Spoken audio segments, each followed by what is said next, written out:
So this is my DIY road case. I'm a steel player, so I need to carry gear, but I also need to guarantee that I have something to sit on that's at exactly the right height. So this case doubles as both. The panels I made myself out of random scraps I had around, and then I outfitted it with hardware from the DIY road case store. The handles, the latch,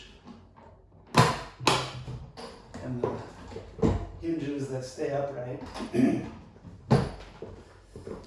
The case also has a hidden feature that I'm really proud of. Because I'm going to sit on it, I upholstered the top, and then underneath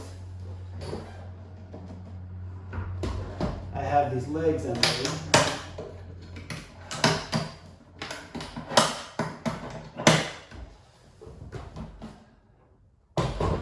Out of locking hinges for a folding table, and that gives me my case and my seat at the perfect height.